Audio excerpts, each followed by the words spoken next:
Baik, assalamualaikum warahmatullahi wabarakatuh. Hari ini spesial karena saya diminta request untuk mereview seluruh bab dari bab 1 sampai bab 6 tentang skripsinya seorang mahasiswa saya yang selalu aktif dengan diskusi dengan saya walaupun saya bukan dosen pembimbingnya. Dia mengambil judul implementasi self-regulated learning dalam pembelajaran PAI untuk memperkuat karakter disiplin siswa kelas 10 di SMA Negeri 1 Tumpang.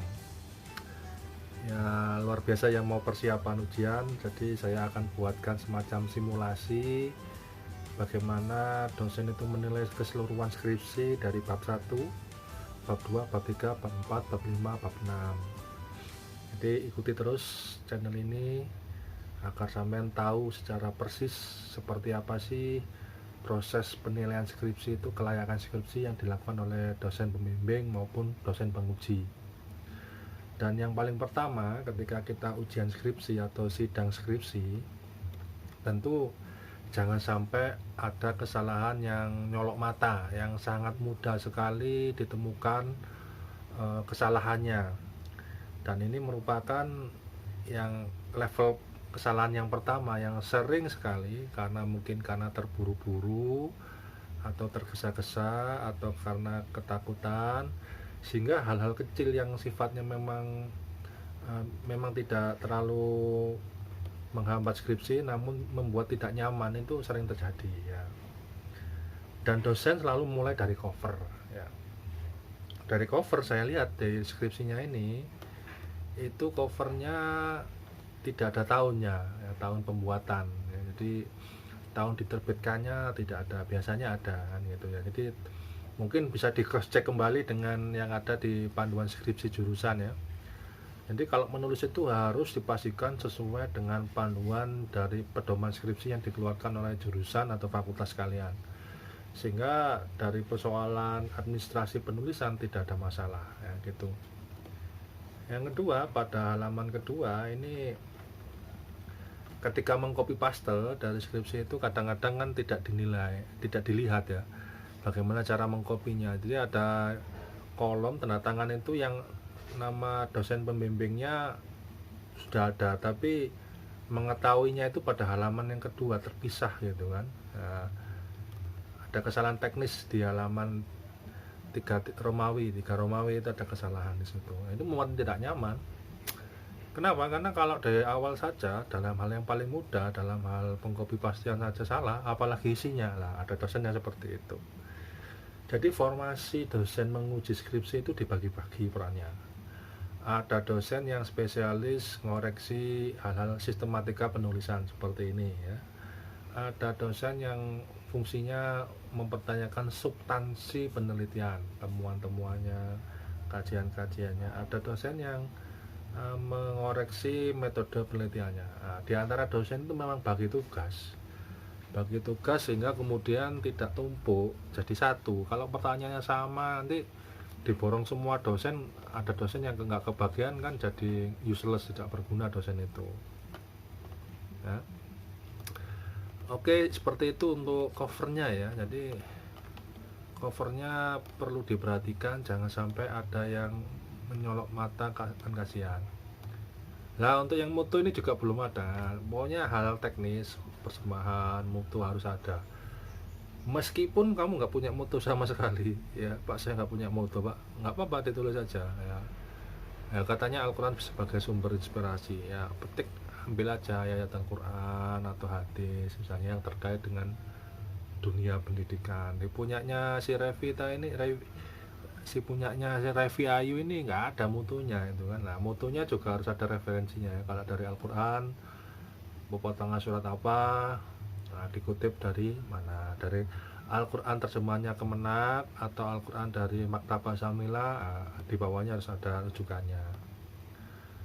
Termasuk juga nota dinas pembimbing. Nah, surat pernyataan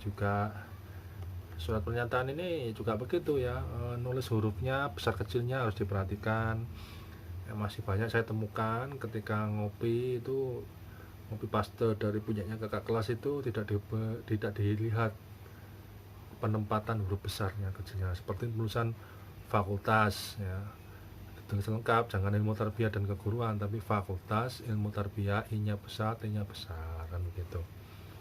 Ini hal yang sebenarnya sangat mengganggu sehingga tidak nyaman ya, tidak nyaman bagi dosen. Kalau dosen nggak mood dari awal disuguhi wah aneh-aneh, nggak awas begitu kan, nggak awas terhadap hal teknis, ini nggak serius dan sebagainya lah, ini akan jadi bumerang banget buat kalian ya, buat kalian, sehingga kemudian dosennya itu tidak terlalu welcome gitu kan. Nah, di ucapan terima kasih pun itu mesti ada perbedaan.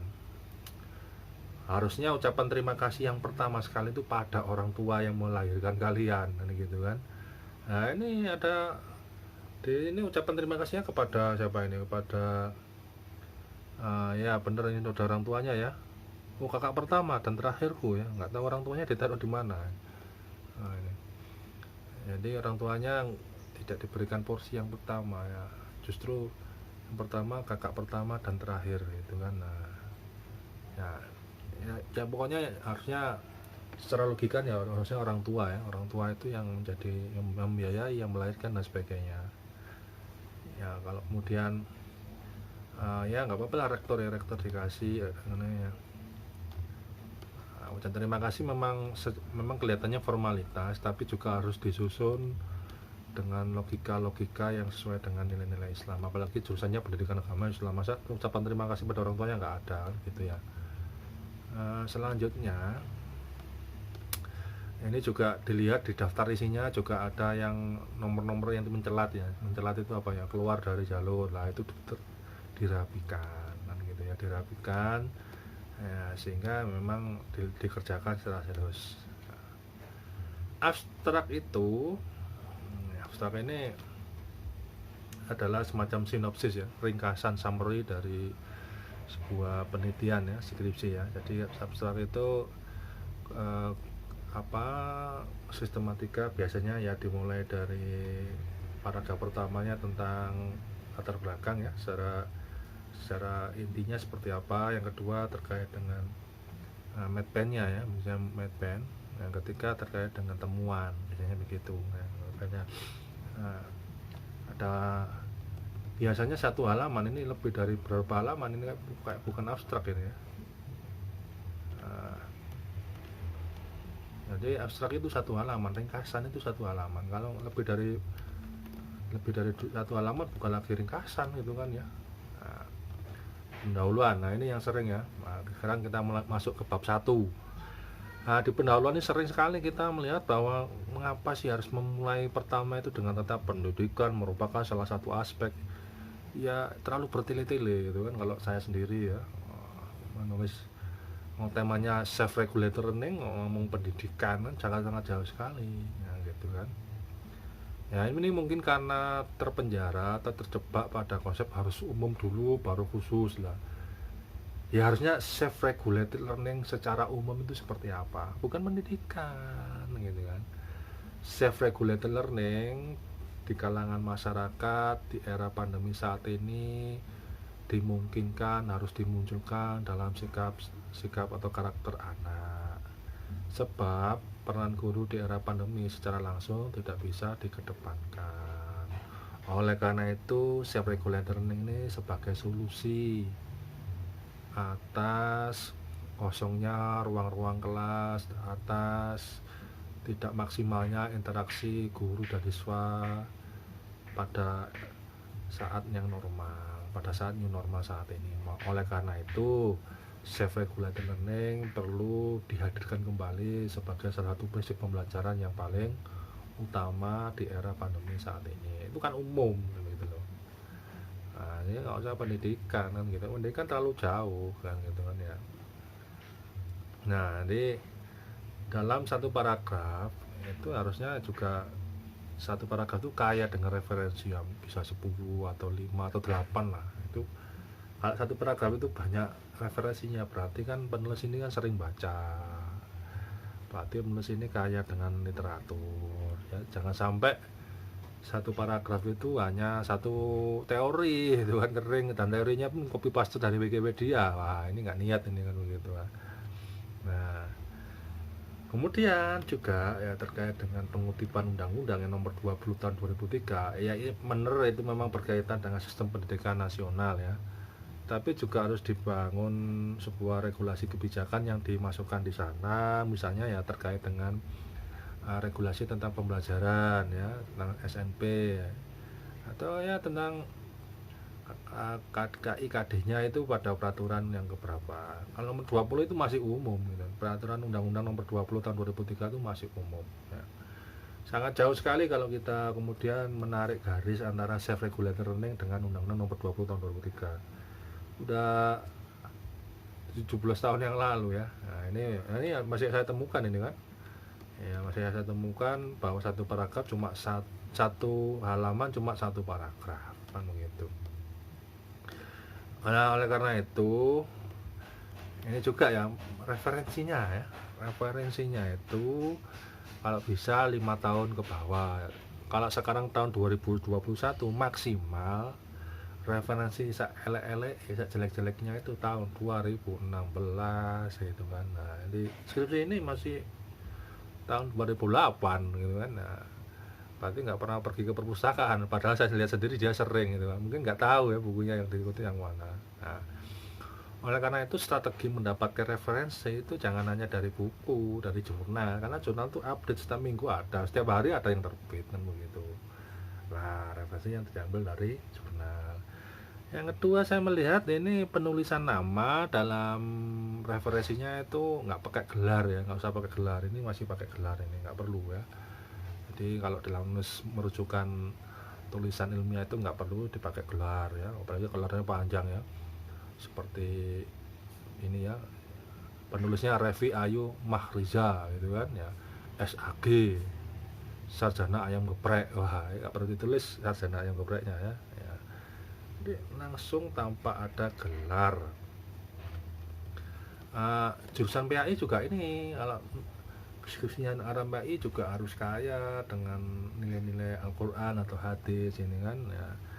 Artinya Al-Quran itu sebagai sumber inspirasi dalam menulis, bahwa berangkatnya atas kesadaran self-regulated learning ini berangkat dari tidak dioptimalkan pesan-pesan Al-Quran. Jadi tidak mampu diterjemahkan pesan-pesan Al-Quran tentang proses pembelajaran yang efektif di tengah pandemi. Ya, pembelajaran Quran yang dimaksud seperti dalam surat ini misalnya gitu ya. Untuk sabili rabbika bil hikmah wal mau'izati hasanah wajadil billati hiya aksan. Jadi ya tadi ya, bahwa pembelajaran yang berbasis hikmah, membangun kemandirian belajar dengan hikmah ini belum dikedepankan oleh para guru di era pandemi COVID-19 ini, padahal itu adalah perintah Al-Quran. Oleh karena itu perlu adanya integrasi nilai-nilai Qurani dalam pembelajaran di era pandemi saat ini. Self-regulated learning memiliki relevansi dengan ayat-ayat Al-Quran yang membicarakan tentang pendidikan. Di antaranya ayat tersebut adalah seperti ini, seperti ini, seperti inilah itu. Ya, agar kemudian khas PAI-nya nampak gitu kan. Nah, kalau seperti ini saya lihat masih kering ya, masih kering ya. Masih kering, masih mengandalkan narasi-narasi yang itu juga tokoh-tokoh referensinya bukan dari tokoh muslim itu sendiri kan gitu kan ya, dari orang lain kan gitu kan, orang lain yang kepakaran PAI-nya perlu dipertanyakan ya. Tapi sudah terlanjur jadi skripsi ya nggak masalah kan gitu ya. Nah, rumusan masalah, tujuan penelitian. Jadi tujuan penelitian itu ada rumusan masalah ya, terkait dengan materi saya sebelumnya tentang pertanyaan penelitian atau rumusan masalah atau fokus penelitian. Pada prinsipnya kalau kita menyusun pertanyaan penelitian itu terdiri dari 3 aspek yang ditanyakan. Satu, terkait dengan prosesnya, ada pelaksanaan, perencanaan, proses perencanaan, pelaksanaan hingga penilaian atau evaluasi. Yang kedua, terkait dengan dampak hasil dari proses tadi. Yang kedua, ya, bisa jadi dampak atau efek. Yang ketiga, terkait dengan faktor yang mempengaruhi terjadinya sebuah proses pembelajaran, faktor-faktor yang mempengaruhi optimalisasinya self-regulated learning di kalangan siswa. Nah, itu kalau rumusan masalah. Nah, kalau tujuan penelitian itu adalah menjawab rumusan masalah ya. Ya kalau mengetahui ya bahasanya beragam ya. Kalau mengetahui ya itu C1 ya. Terlalu mudah ya kalau mengetahui ya. Yang lebih tinggi lagi memahami self regulated, penerapan self regulated learning ya. Memahami ditambah lagi ya memahami dan menganalisis. Nah, itu malah malah lebih terus lagi, atau yang menginvestigasi, wah itu lebih lagi gitu, mengupas secara lebih mendalam, mengupas, mengkaji secara lebih detail. Lah itu juga lebih lagi level dari tujuan penelitiannya. Kalau kalian ikut LKTI ya biasanya itu tujuan itu tidak harus seperti ini, tidak harus menjawab rumusan masalah, tapi juga ada tujuan jangka pendeknya seperti apa, tujuan jangka panjangnya seperti apa. Jadi dipilah secara periodisasi tujuan penelitiannya kan begitu ya, bisa dari jangka pendek maupun jangka panjang kan gitu.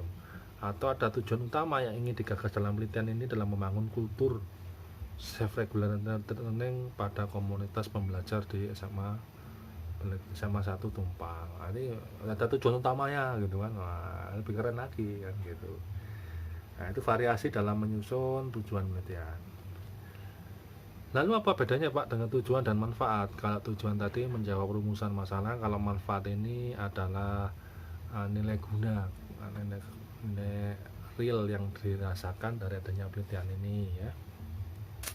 Apa kegunaannya untuk peneliti? Ya, peneliti menambah ilmu, dapat ijazah, ya, itu sangat standar sekali ya.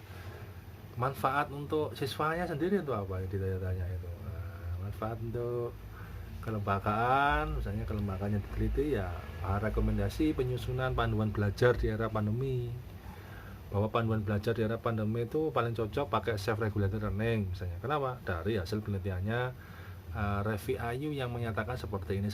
Wah itu bagus, itu berarti penelitianmu itu yahut kan? Karena bisa menjadi bahan rujukan, rekomendasi dari sekolah untuk menyusun sebuah kebijakan pembelajaran di era pandemi. Nanti dampaknya sangat luas dan sangat mendalam gitu ya. Seperti itu ya bedanya ya tujuan dan manfaat penelitian ya. Kalau originalitas penelitian ini adalah posisi peneliti di antara percaturan penelitian dunia itu kayak apa ya. Posisi penelitian kamu dengan penelitian yang sama, judulnya sama, temanya, itu apa yang membedakan? Bisa macam-macam cara menjelaskannya, bisa melanjutkan penerapan sukses di tempat lain untuk dilihat kesuksesannya di tempat ini, mengadopsi kesuksesan ya namanya itu, atau nanti mengembangkan self regulated learning yang lebih optimal, lebih efektif daripada sebelumnya, atau memberikan alternatif baru dalam penerapan self regulating learning pada siswa yang diintegrasikan dengan nilai-nilai pendidikan. Jadi untuk bisa mereview bab 1 itu ya tadi ya, originalitas penelitiannya harus dijelaskan posisi dari penelitinya ya, apakah ini melanjutkan penelitiannya sudah ada atau menolak hasil penelitian sebelumnya yang tidak terlalu efektif. Kamu melakukan terobosan dengan melakukan penelitian ini yang lebih dipandang lebih efektif, seperti itu. Jadi kamu ini bukan seorang pelopor dalam bidang self regulated learning, tapi berangkat pengembangan ide dari peneliti sebelumnya kan. Nah, karena itu ya bisa saja dipakai alasan untuk memperbarui kajian-kajian dalam bidang self regulated learning yang selama ini masih belum bisa memecahkan masalah pembelajaran pada era pandemi. Diharapkan melalui penelitian ini itu bisa memecahkan masalah pembelajaran siswa di era pandemi, khususnya dalam bidang ini dan ini. Nah, itu cara jawabnya ya. Sekilas ya. Originalitas penelitian ya. Jadi kalau membuat tabelnya juga harus bisa dijelaskan. Apa sih maksud tabelnya ini? Penjelasan tabelnya tidak dijelaskan apa, dibuat kotak-kotak saja. Kotak-kotak itu kan yang hanya tahu kan hanya penulis skripsinya, pembacanya kan nggak tahu. Maka harus diberi keterangan, ada tabel-tabelnya itu, sehingga pembahasannya lebih paham gitu ya. Selanjutnya untuk definisi operasional. Definisi operasional itu definisi yang diramu, yang dibuat oleh peneliti tanpa ada teori. Nanti kalau ada teorinya, apa bedanya dengan kajian pustaka kan begitu. Nah, definisi operasional ini untuk menyamakan persepsi bahwa yang dimaksud self-regulated learning dalam penelitian ini adalah ini, agar kemudian ada kesepahaman makna antara pembaca, dosen menguji, dosen pembimbing, dan penelitinya kan begitu. Kalau meneliti cinta itu kalau nggak ada definisi operasional, nah itu saling saur manuk itu kan, nggak ada kejelasan standarnya apa untuk membaca indikasinya cinta. Nah ini definisi operasional ini menyamakan persepsi tadi agar tidak melenceng maknanya ya.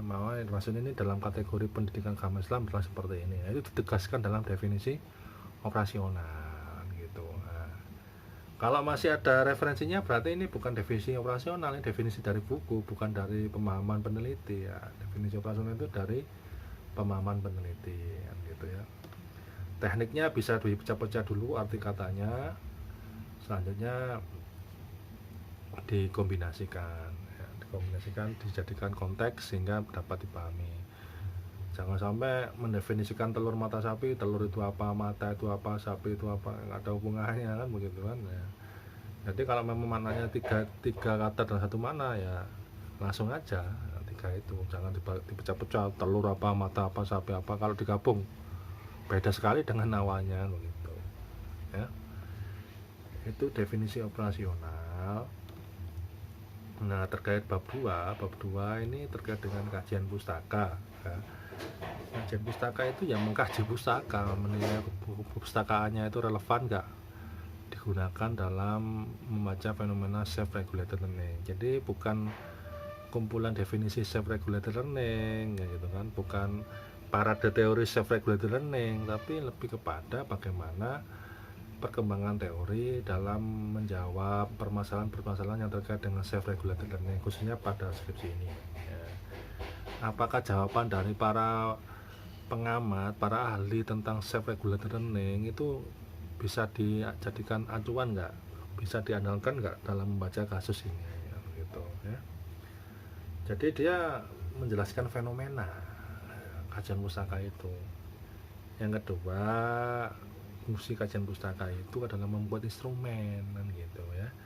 Membuat instrumen penelitian. Apa sih instrumen penelitian? Itu alat untuk mengumpulkan data di lapangan itu loh ya.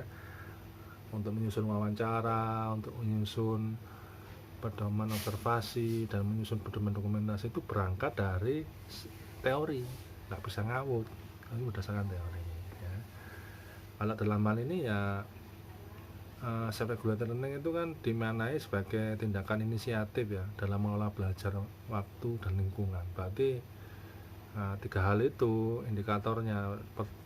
Pertanyaan wawancaranya tadi itu ya, inisiatif, pengelolaan lingkungan, dan pengelolaan belajar waktu dan lingkungan. Ada 4 indikator kalau menurut teorinya Fadila Suralaga Solica ya.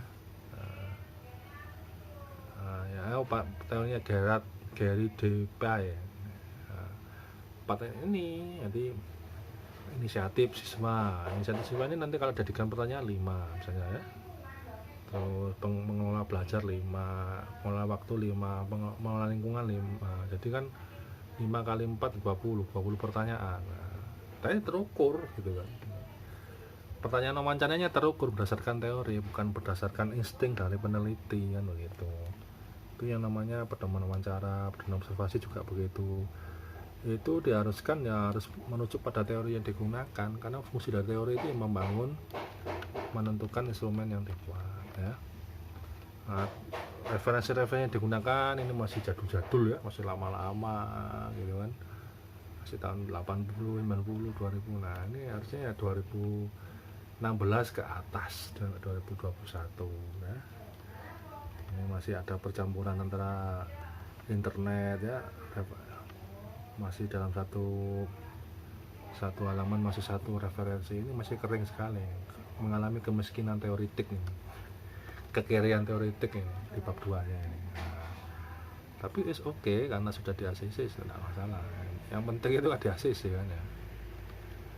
Nah, bab 3 itu metode penelitian itu memiliki maksud sebagai petunjuk teknis ketika kita turun di lapangan itu ngapain. Nah, gitu, ngapain saja gitu ya.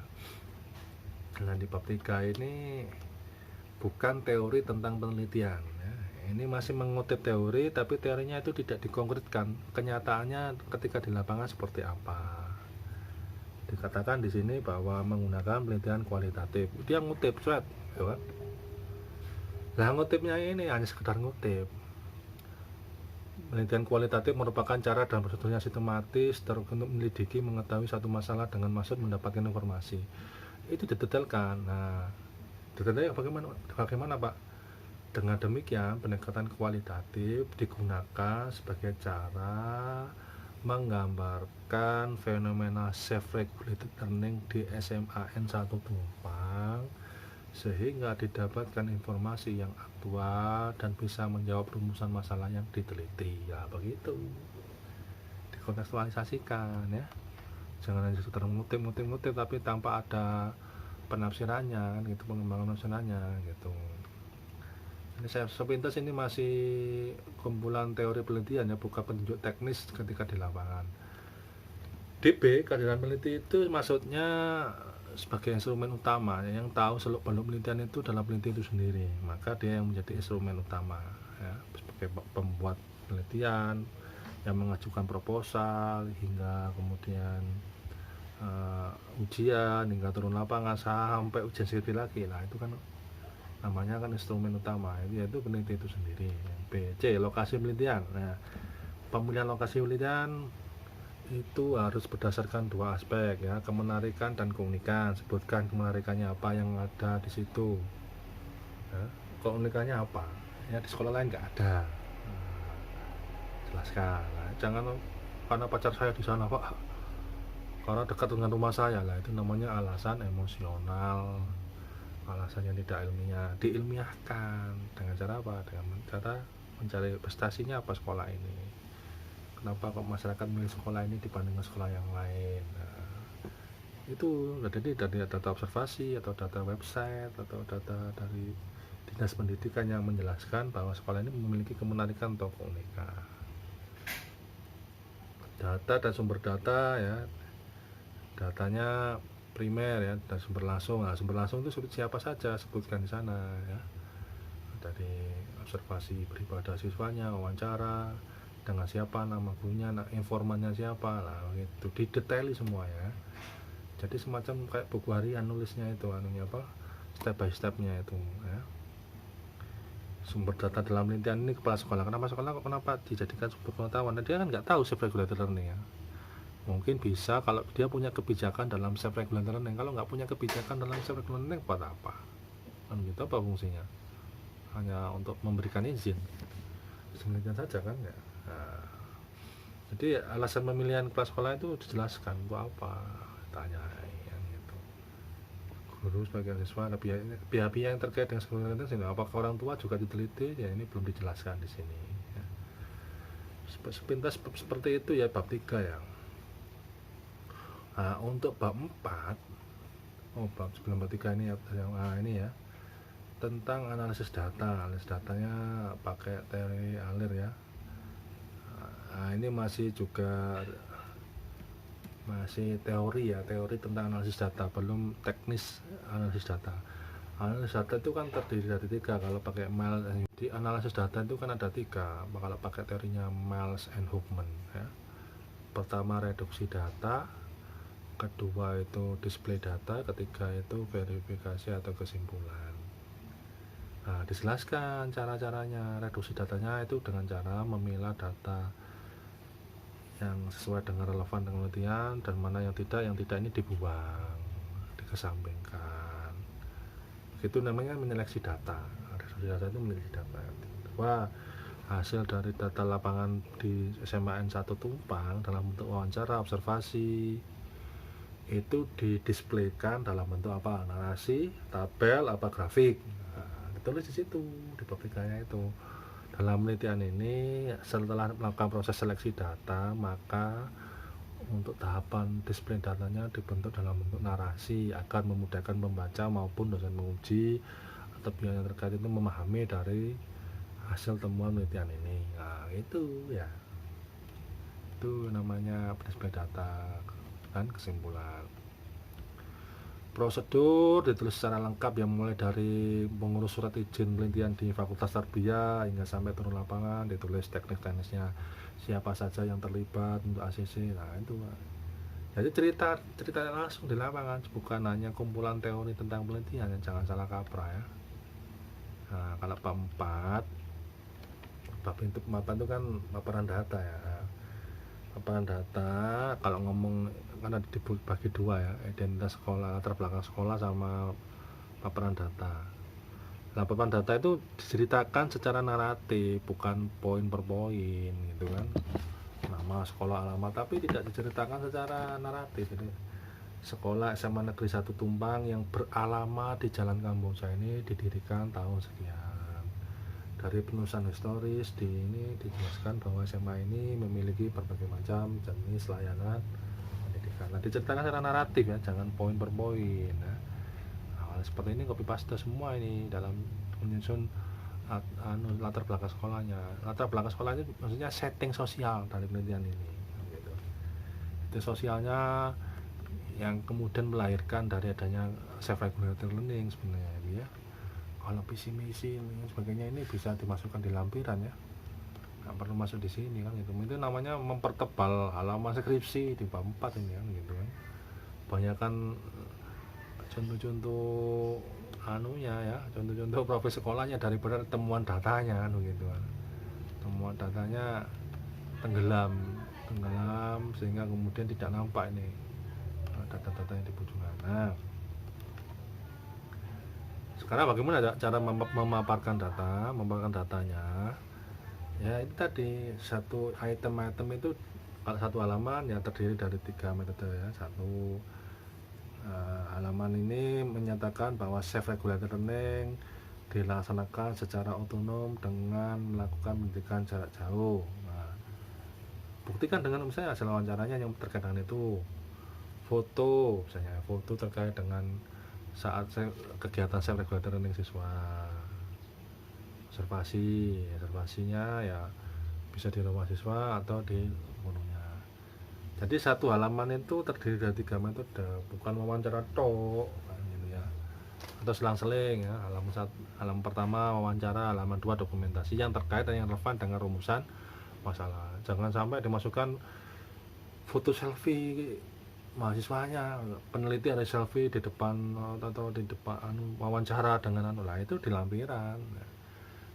Jadi aktivitas foto yang terkait dengan self regulated learning ditaruh di bab 4. Entah itu hasil rapotnya, entah itu hasil pembelajarannya, entah itu buku yang dibaca, nah gitu ya.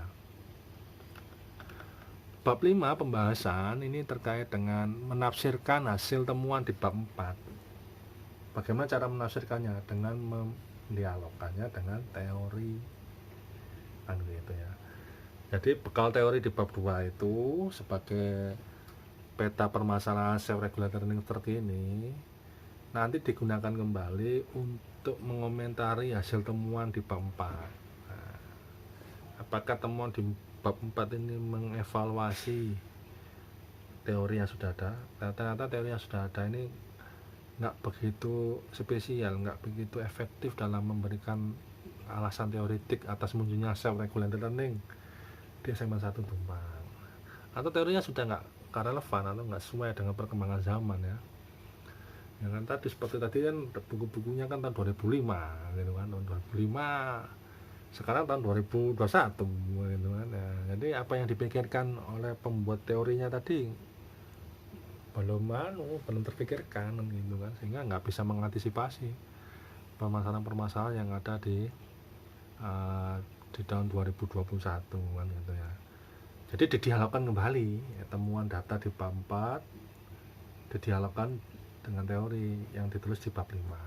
gitu. Jadi menafsirkan hasil observasi, menafsirkan hasil wawancara, menafsirkan hasil dokumentasi dengan teori yang dipakai di bab 2. Jadi antara bab 1, bab 2, bab 3, bab 4 itu terhubung satu sama yang lain, tidak berdiri sendiri-sendiri kan gitu ya. Tidak sendiri-sendiri, jadi memiliki keterkaitan.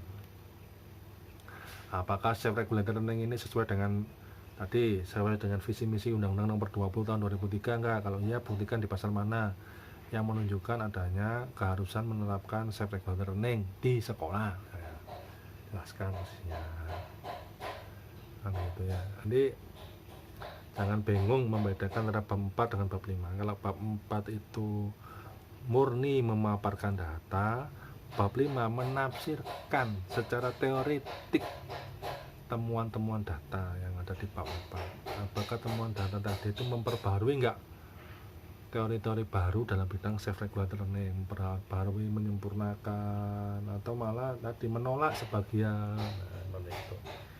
Jadi perdebatan keilmuannya ada sehingga kemudian teori itu bisa direvisi atas adanya teori temuan baru dalam bidang penelitian. Nah, ini tadi nanti menjelaskan ini memperkuat teori yang sudah ada atau menolak teori yang sudah ada, atau mengembangkan lebih luas skupnya. Nah, gitu caranya ya. Itu fungsi dari bab 5 yang menafsirkan dari berbagai macam paparan data yang ditemukan. Nah, kalau bab 6 kesimpulan ini intisari dari penelitian ini apa? Kalau ditulis dalam 3 paragraf. Nah, kalau pertanyaan penelitiannya 3 ya rumusan kesimpulannya 3. Kalau pertanyaannya 2 ya kesimpulannya 2. Nah, gitu. Saran-saran bisa rekomendasi kebijakan atau bisa keterbatasan penelitian ya. Karena terbatasnya waktu hanya cuma 3 minggu, narasumbernya sulit ditemui, maka hasil penelitian ini belum bisa direpresentasikan sebagai bentuk perspektif secara nasional. Nanti karena misalnya waktu biaya, maka ada semacam kekaburan konsep yang perlu dilanjutkan oleh peneliti selanjutnya. Nah, seperti itu. Jadi kalau mau ujian ya seperti ini harusnya, itu memang harus ada evaluasi awal sehingga kemudian meminimalisir kesalahan pada saat ujian skripsinya ya, sidang skripsinya. Nah, gitu. Ini harus sering dibudayakan. Saya sepakat kalau kemudian ada semacam review online terhadap skripsi-skripsi yang sudah mau siap diajukan. Ya, hitung-hitung biar ada tambahan wawasan lah ya, biar sampean juga semangat untuk mengerjakan skripsinya. Toh ini pun sampean salah kan masih bisa diperbaiki, kan begitu ya. Saya rasa seperti itu, semoga memberikan sebuah insight, wawasan tentang bagaimana mengerjakan skripsi. Sebenarnya mudah sekali ya, tinggal dibiasakan saja. Kalau sama masih bingung tentang materi yang saya sampaikan hari ini, tulis di kolom komentar ya, biar saya bisa bacanya. Jangan lupa juga subscribe, biar nambah subscribe, semangat teman-teman lain juga belajar gitu ya. Saya mohon maaf atas kesalahan yang saya lakukan dalam proses review ini ya, nggak sengaja maupun disengaja. Kepada si Ananda Revi Ayu, tetap semangat mengerjakan skripsinya. Saya doakan semoga lulus dengan sempurna. Terima kasih. Assalamualaikum warahmatullahi wabarakatuh.